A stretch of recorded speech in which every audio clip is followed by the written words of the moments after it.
你好.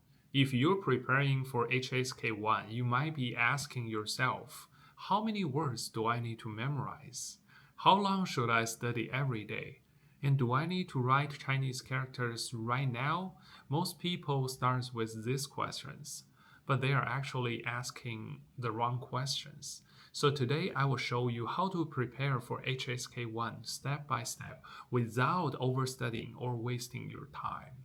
So first of all, let's be very clear about one thing. HSK is not advanced Chinese. It's not academic Chinese. It's definitely not native level Chinese. HSK1 test is testing you whether you can handle very basic everyday communication. So if your study plan feels overwhelming, you're probably studying too much or maybe not the right thing. So first one is not the vocabulary size. It's a sentence familiarity. So at HSK1, most sentences follow very limited patterns. If your brain can instantly recognize these patterns, you're already halfway there. This is why sentence-based learning is much more effective than memorizing word lists. Because after all, we are not saying single words, we're saying sentences. Someone might arguing, yes, HSK1 is testing your vocab because the part 1 of the listening is just a simple match of the vocab. That's true. So we want to clear there are two tracks of taking the test. One thing is that you just want to take the test for the sake of passing the HSK1, nothing else. You don't want to learn real Chinese. You don't want to develop lifetime learning or long-term learning. In that case, you do not even need to learn the characters because HSK1 and HSK2 both offers pinyin for most of the questions. So technically, you do not need to learn any characters to be able to pass the test. Let's be honest, Romanized system pinyin is much more easier for a zero beginner to start with.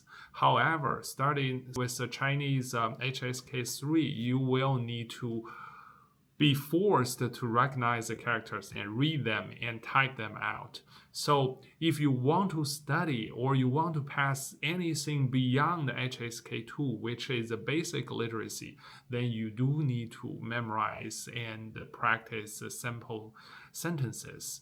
So you can start either without any characters, just memorize the syllables and the pinyin as a Romanized system.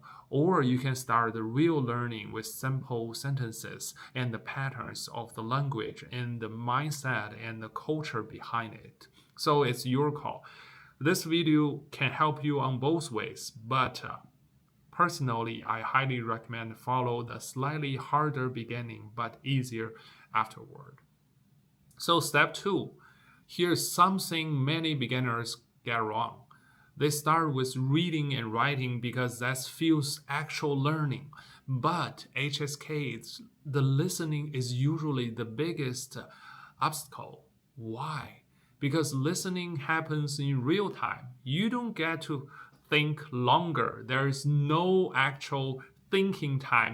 They need your instant response.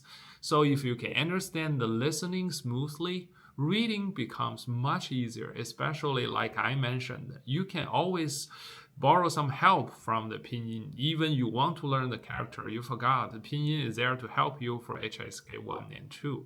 So your early focus should be short audio, clear pronunciation, repeated sentence exposure, or at least phrase exposures. Then let's talk about reading and writing. Good news is that at HSK1, you do not need the beautiful handwriting. You do not need to memorize stroke order perfectly. What you may need is recognizing characters, typing or selecting answers correctly. So over-investing in writing at this early phase often slows learners down and reduce your motivation greatly. So you can always refine writing later, especially writing is not a big part of daily life in China as well. People use cell phones, people use tablets.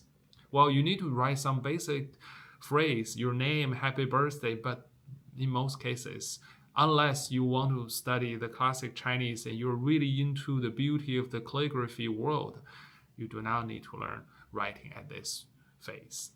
So here is a very important strategy. Don't wait until the end to do the mock exams.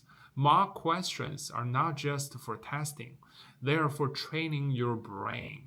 When you see, when you hear, what kind of sentence appear, how questions are asked, where mistakes usually happen, then your study becomes focused instead of random. So a real HSK1 plan should look like this. You have short daily sessions, repeated exposure to the same patterns, either listening or reading because they are the two parts of the test. And listening comes first, reading second. Although it's harder, but trust me, it's worth it. And writing, you can wait.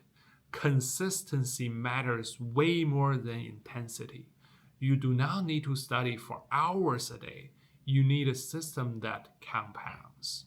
So on YouTube, now I can explain the logic to you. But the real progress comes from practice, structured practice.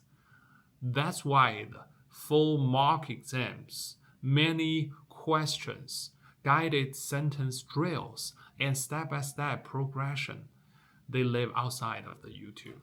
If you want to complete HSK 1, 2, 3 practice system, you can check the link funchinese321.com or the link in the description.